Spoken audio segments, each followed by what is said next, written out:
welcome to another game review from the Silverbird Selection. Now the game I was going to play this time, the only game I've got at the moment beginning with the letter F, was Freak Factory, but I can't get the thing to load. I've tried about 10 times, it just won't load on my Commodore 64, even though I know it's loaded in the past. Just one of those things that happens with old tapes sometimes. So forget that for now. I have to move on to the letter G, and the game I've chosen, well, the only game I've got beginning with the letter G other than the graphics editor, which I don't fancy at the moment, is perhaps a little bit of an insensitive choice given the current situation out in the world today, but it is Gerry the Germ Goes Body Poppin'.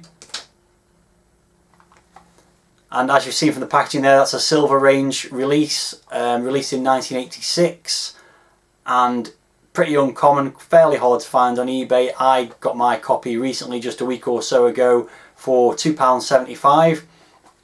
And the interesting thing about this game, other than the subject matter, which we'll get onto soon enough, is the fact that it was released as full price on the Spectrum, which was the original system it was released on, but really only released at budget price on the Commodore 64. And apparently there was also an Amstrad version that wasn't released at all, so I'm not quite sure why that was. Maybe we'll find that out when we play the game. Maybe it's just not very good and they didn't think it was worth the $7.95 I think they were charging for it on the Spectrum.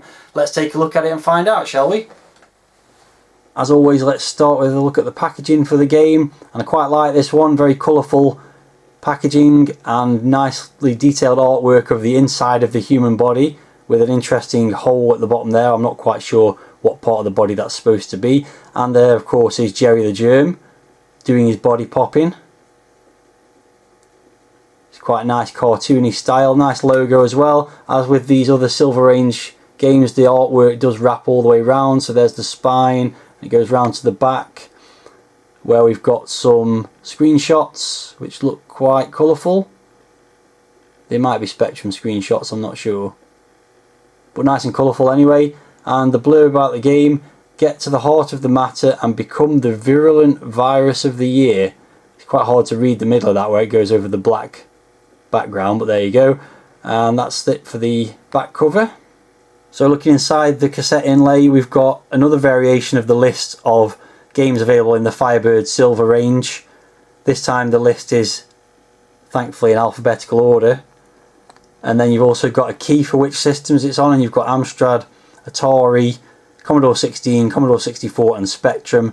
As you can see, lots of games for the Commodore 64 and Spectrum as you'd expect, and less for the other systems. And then inside the packaging, again we've got the mail order page, which is pretty common on all of these games I think, so we won't cover that anymore. And then we've got the actual instructions. As you can see, Gerry the Germ, copyright 1987 Mev Dink, C64 conversion by Edwin Rayner and Tim Boone. You've got overview of the game. He's failed his stink diploma and has been expelled from the Institute of Infectology. That's hard to say. Filled with indignation, he sets out to win the coveted title of Virulent Virus of the Year and so prove himself to the rest of the germ society. Having found an unsuspecting victim, he must cause as much damage as possible, working his way to the heart, there causing a massive coronary. So yeah, obviously with what's going on in the world today, a game about being a virus and doing lots of damage to a human being is not the most sensitive subject, but what can you do? So then you've got how to play the game. You can use keys or joystick as you'd expect, and then a guide to the various parts of the body that you've got to do damage to. We'll go into those in more detail once we get to the game, but you've got the lungs, the kidneys, the bladder, the stomach, the pancreas and the heart. And once you get to the heart and destroy it presumably, then you win the game, I guess. Here's the loading screen for the game, which is nice and colourful. Nice Gerry the Germ logo at the bottom there, which also says it's loading, and a nice picture of Gerry. You've got the Firebird logo.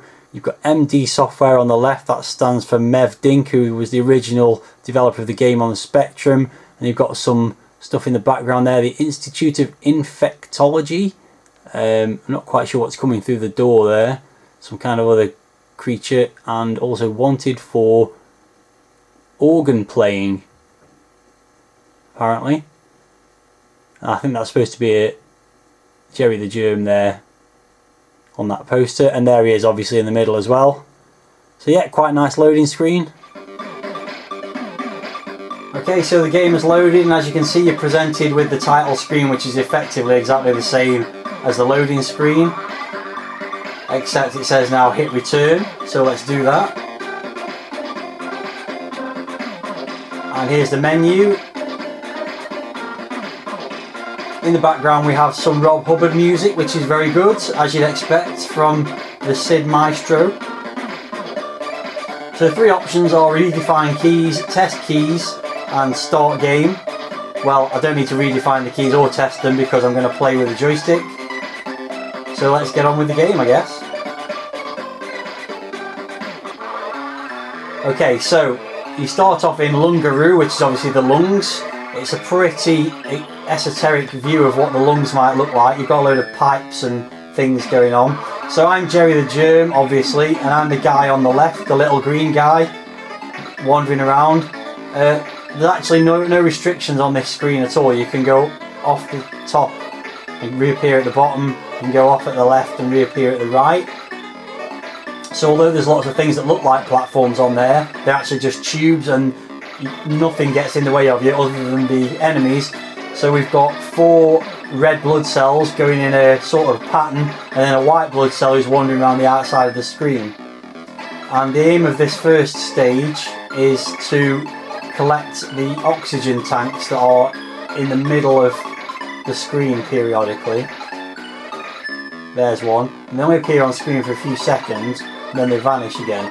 So you've got to sort of follow the pattern that these guys are following.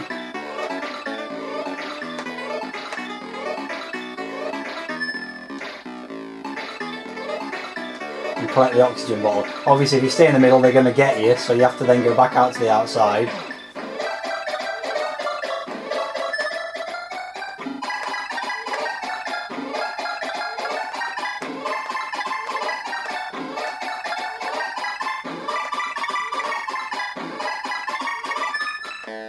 So, very colourful graphics, as you can see.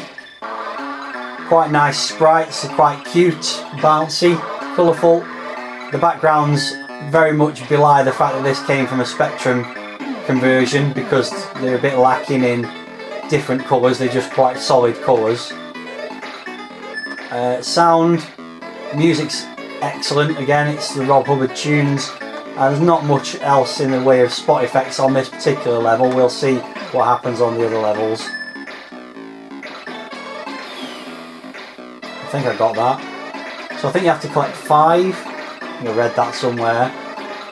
It's not very interesting gameplay. It's very much just avoid enemies and wait till the thing appears in the middle.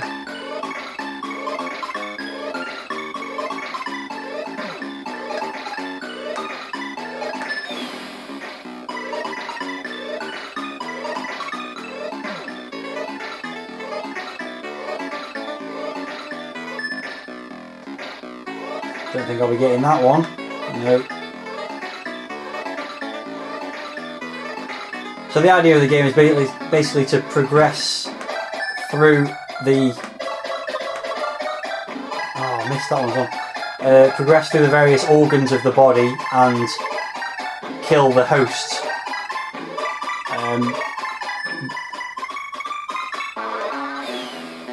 I don't know how many I've got now. Is that 4?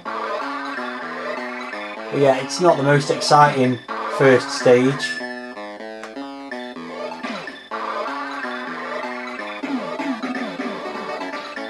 Right, hopefully this time. And hopefully it's the last one I need. No, still need to get another one. Oh my god. Yeah, so I wanted to try and show what happens when you complete a level. There we go.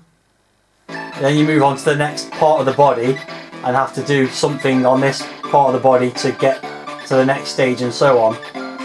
This is where it gets quite difficult. The first level's relatively easy. This one, not so much. So everything on the screen kills you pretty much. So you're in the kidneys, you've got a plunger. It's obviously represented by some public toilets. So there's the red and white blood cells again. You've got the toilet attendant, that's the guy wandering around there, and the plunger. Touch any of them and you die. What you've got to do is collect the little kidney beans that appear periodically at the top of the screen, but they only appear for a few seconds, You can't get up to the top of the screen, so it's really difficult. Got 1. Again, I'm guessing you have to get 5, but I've never actually completed this level.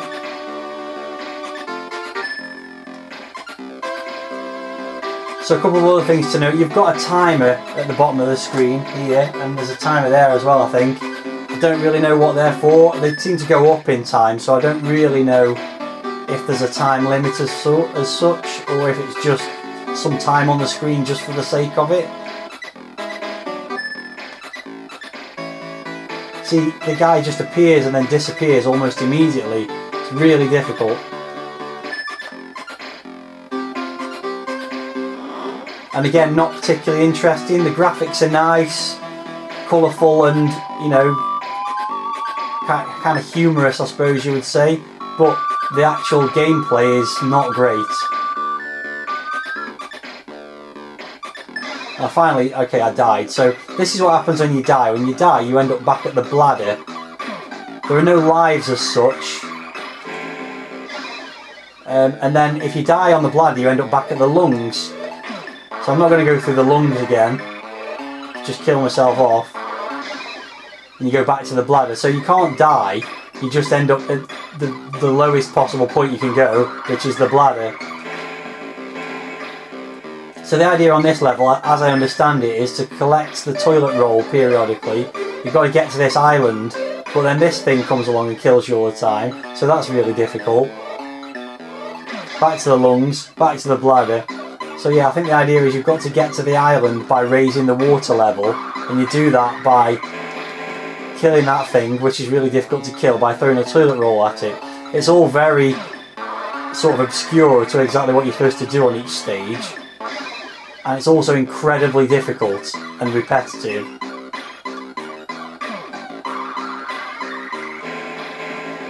See, did I kill that? Oh, it looks like I did. I don't really know whether I did or not. So yeah, I don't know if the idea is just to get to the island. No, you've definitely got to beat the right... Oh, okay. I seem to be able to just kill that by just pressing a button when it comes near to me. Oh yeah, okay. So you just kill that by pressing the fire button when it comes close to you.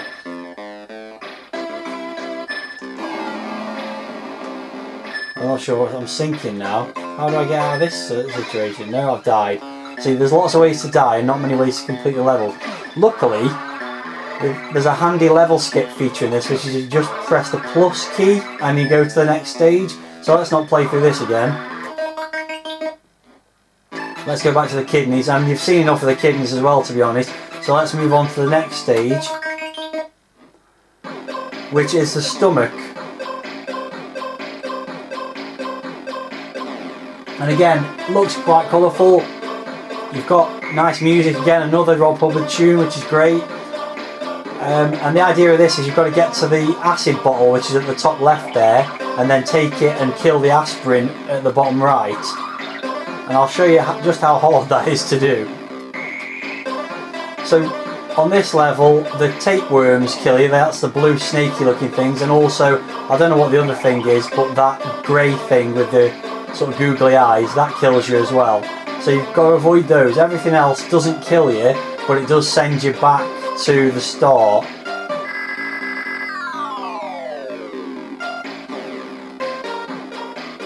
But you just can't get to the top of this ladder. I mean, the layout reminds you a little bit of something like Burger Time. It's a sort of a platform game, I suppose. But yeah, all the other food items just impede you, they don't actually hurt you. It's only the tapeworms that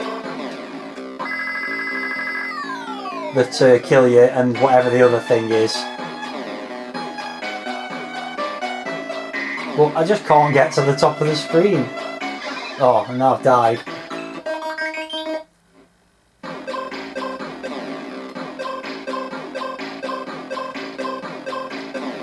The collision detection's quite precise as well, so when you're going up the ladder there's only one little bit that you can actually use to get up the ladder, so it looks like a big wide ladder, but it's actually a very sort of small area of it that actually detects that you want to go up it.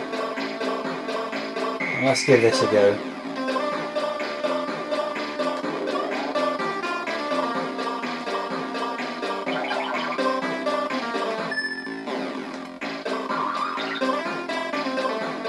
No, the tapeworm's going to get me. You can see it's very frustrating.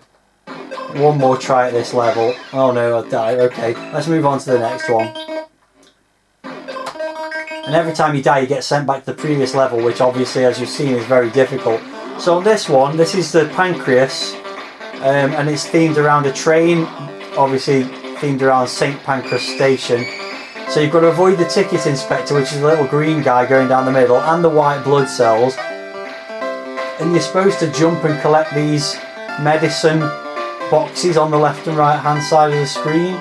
Again, there's only a very small area where you can actually go down the side of the train carriages here.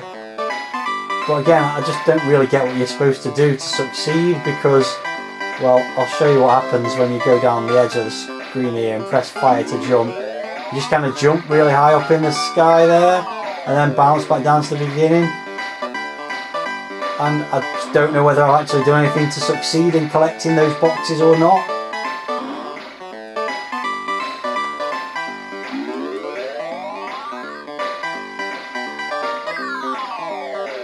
Yeah, no idea. And I've hit a white blood cell and I'm back to the stomach. So there is a second half to this train level. So in the second half, you've got to, again, I don't really know why this will be taking place in the pancreas, but you've got to throw coal at the driver of the train and get him to start a fight with the engineer. So to do that, you go up to the top of the screen, you throw the coal, bounces off the driver's head, he turns around, can't work out where it came from. Same again. One last time. And then he jumps down, starts a fight. They end up going out the window for some reason. And you complete the level. And that brings you to the final stage, which is the heart. Again, represented this time as a bridge for some reason. And on this one, you've got to avoid most of the enemies. You've got to get the pink guy with the bow and arrow to shoot an arrow, deflect it off the television, which is currently in the middle of the screen, and then hit the heart, which is at the top right.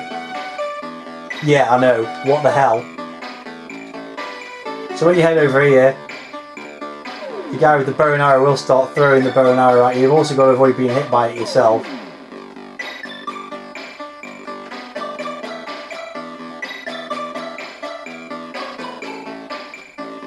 But again, it's just lots of slow moving around, trying to avoid things.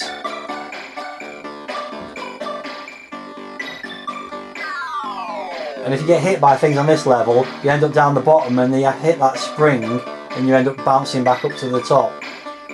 But again, it's pretty dull. I mean, I'm in sort of the right place here to deflect that thing off the TV screen. This might actually do it here. No, TV's moved now. So you can imagine the movement of the TV being so slow.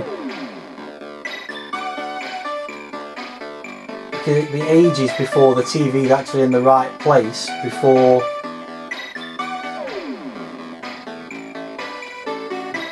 the arrow's in a place to hit it and then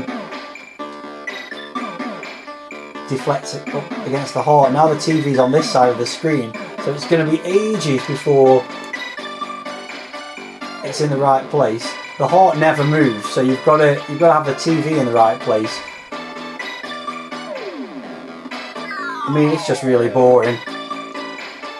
So just to finish things off, I'll show you what happens, because again, you can skip this level and just go to the completion screen. So yeah, let's do that. This is the final victory screen, which, as you can see, there's a chap walking to his bed. Gerry the Germ's at the bottom there with a crown on.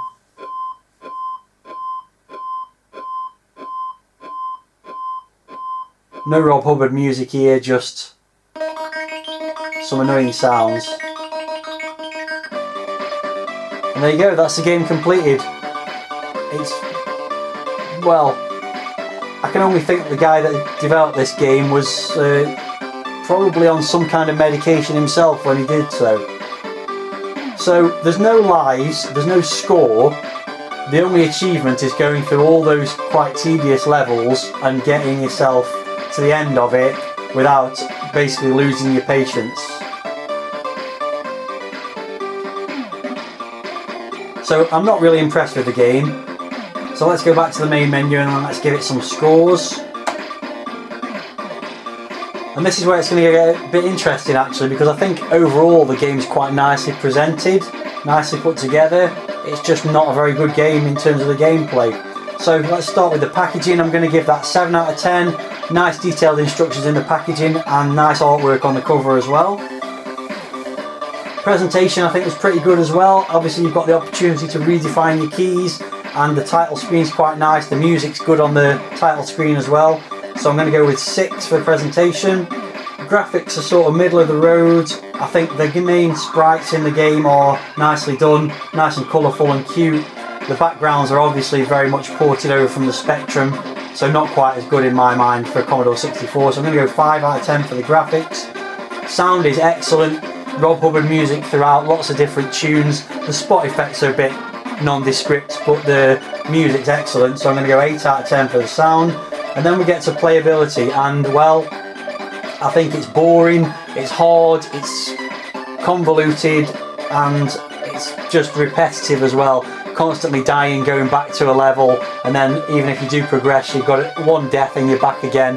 There's no score, there's no lives or anything like that. The only way you can complete the game is to progress through these tedious screens, moving around slowly, collecting various items, trying not to get killed. So I'm going to give it 1 out of 10 for gameplay. But oddly, that means because everything other than the game, it's a good game in every respect other than the gameplay, that actually gives it an overall score of 4.9 out of 10, which is just really not deserved, but that's the way my formula works things out. So yeah, it's a great game apart from the gameplay. So that's it. Obviously, I don't think it was worth the $1.99 asking price. I think it's a great looking product, but a terrible game. So let's move on to the next review, which hopefully will be something a little bit more playable than this one. See you next time.